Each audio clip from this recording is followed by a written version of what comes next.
Hello and welcome back to the Percepta Leadership Series. I am Kellen Crow, one of your co-hosts, and I'm joined today by my other co-host, Meredith. And we have someone here today we're going to be talking about project management. And we have our leader of the PMO office here who was brought in to do some serious transformation of our PMO office, which is great. Jennie, you have over 20 years of experience leading PMOs. And you were recently awarded one of the top 3 PMO leaders in the Americas by the PMO Global Alliance. Congratulations on that. And you've been with us since January of 2021. So why don't we let you kick it over to you and let you kind of expand on who you are, what you're doing, and we'll get right into the leadership series. Thanks for being on the show today. Thank you, Kellen. Thank you both for inviting me to be part of the group today. I am Jennie Fowler. I'm in the United States in South Carolina, and yes, been doing project management for over 20 years. I like to just say 20 plus. And this is my 8th project management office. So this is project management office number 8 in my career, and I'm enjoying every moment of it. I really love the craft and what I do and the team that I'm working with here. So thanks for having me. Yes, thanks for being here. Yeah, we're excited to have you. So let's just get into it. Let's dive in. When you were asked to join Percepta as a PMO leader and transform the area, what was your initial approach? Thank you, Meredith. Great question. So, I think we have to start with what is project management at Percepta, right? Because project management in no 2 different companies, PMO stands for Project Management Office, and no 2 companies necessarily look at that the same way.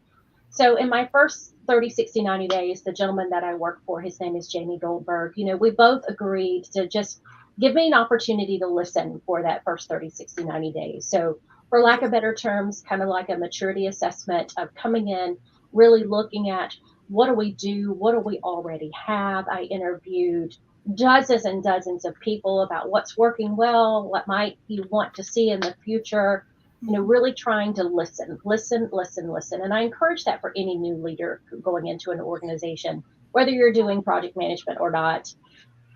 And then, the type of model that I used for a maturity assessment, it was similar to like a Gartner model. That they have a good one that kind of lets you look at project management on a maturity scale of 1 to 5, 5 being the most mature, and kind of where are we? So I got all that information, got all that data, put it all together, the first 90 days, and then put together a recommendation, some options and some choices back to our executives here at Percepta to say, hey, here's what we could do, here's what we could accomplish. I was hired to try to get us to best in class, right? Best in class. And we'll probably talk a little bit more about that in a moment. But, what does that mean for Percepta? What could it mean? The art of the possible.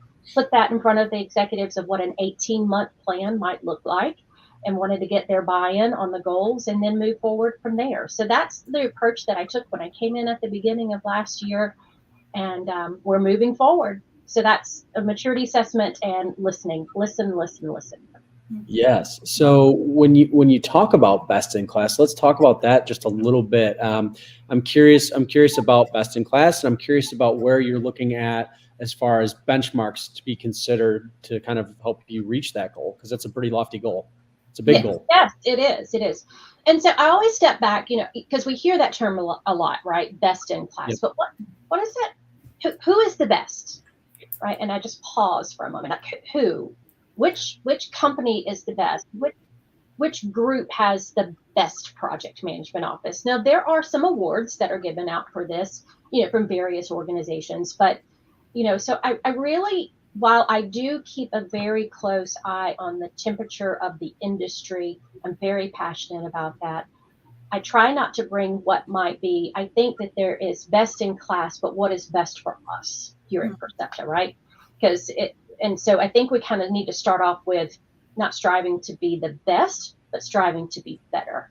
So that's my mindset of what I try to do. So and so we have that in 3 different categories that you guys have heard, and maybe some of our listening folks may not have, whether it be trying to be brilliant at the basics so we can drive with data, so we can be scalable with the future. So underneath those 3 buckets, if we're trying to be brilliant at the basics within project management, and by the way, for those of you that might be listening to say, well, I don't really even know what project management is, like what is project management? At the end of the day, to put that in smart neighbor speak, we help to influence change. We drive change, different types of change throughout with our clients, throughout our organization, internal projects, external projects, things of that nature. So that's what we do. So trying to help our project managers to be brilliant at the basics. I think that one of the biggest talents that a project manager can bring is influence, right? Trying to influence a group of people to get the best out of fill in the blank outcome that we're trying to get to. So that's an example of some of the things that we're doing here within Percepta, is to really try to be more brilliant at the basics, if you will, and a influence change in a valuable way to where we can get better than we were yesterday. And if we get a little bit better each day, we're going to be the best, that we can be at that point. So that's kind of my mindset on best in class. Again, listening all the way along the way. And I not only listen internally here at Percepta, but I listen to our clients. I'm very involved in our project management community throughout the world, right? Trying to understand, what are other people doing and what's working well for them that might work well for us. So that's, Kellen, my mindset on best in class. Keeping the ear to the ground. I love it. Yeah, I love that motto. I think I'm going to use that. Write it down. Is not, you don't have to be the best, but just try to be better and continuously work on yourself and work with your teams to be better. I really love that. Okay, fast forward 20 or so months since you've come on board to today. What are some of the key accomplishments that Percepta has made in project management since you've been here? Yeah, no, that's thank you. That's a really good question. So we have project management uniquely. Well, maybe not so unique. I think other companies have it set up like this too. We have project management in multiple departments, right? My department doesn't coin the phrase of project management. And at the end of the day, regardless of whether your title is project manager or not, a lot of us do some form of project management in our job, right? We may not do it all day, but a lot of us do a lot of project management. So one of the things that we did last year was we started a community of practice, and we invited anyone in the organization, for example, that their role calls for them to do 50% or more of project management in their day job. And they may just be thirsty for, how can I do this better? Not best in class, right, Meredith? But how can I do this better? And what are other project managers doing? So it's not only about what we can give to that community of practice, and we have multiple departments that are part of our community of practice for project management, but not only about what I can give to that community of practice, but what I can get from it. So get and give. And we share, right? We share ideas, we share problems, that type of thing, better ways to do things. So we've been doing that. I think we've had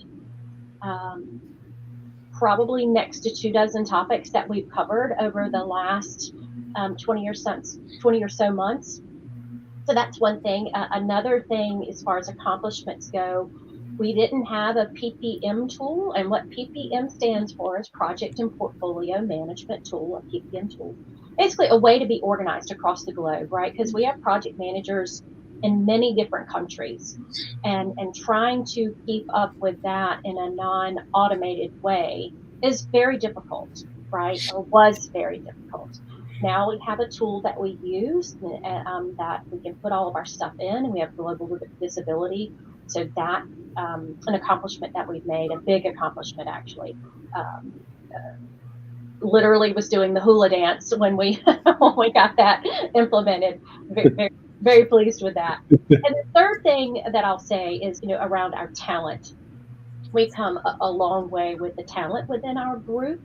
Within the Global Project Management Office, we've hired several senior project managers over the last 20 months, and really trying to bring that skill level where that brilliant at the basics, to where we really have some folks that truly are brilliant at the basics, So we have a handful of several newer project managers to the organization that are coming in and just really elevating that experience through our service organization that we offer here. So that's I'm really pleased with the talent that we have in our group. So those are a handful of some of the accomplishments, Meredith, that we've made over the last 20 months or so. Love it. And Jennie, you mentioned community of practice above, and I'm just curious, how could our listeners kind of take that back and use that in their everyday work environment to maybe make themselves a little bit better? Mm-hmm. Right. So a community of practice can be set up for any group, right? Not just project management. It could be for product owners. It could be for report developers. It could be for folks that do accounting or what have you. Because for folks that aren't familiar with community of practice, it's not a center of excellence. It's not a training group. It is quite different. And I encourage you guys, here's a free tip for you. Gartner has a good bit of free information out there about how to set up a community of practice and kind of set up those, the structure of how that goes. Pretty simplistic to do. But again, what's different about this is the community decides what they want to hear more about. Yeah. They put their topics on the table and they self-select, self-managing team, right? They self-select what they want their next topic to be. Mm-hmm. And it might be that someone in the community is really talented in that area. So they'll be the one that might present or share with that particular community topic. And then you might bring in a guest speaker or what have you. But that community decides what they want, what they need, what they might want more help with, and they give back to each other.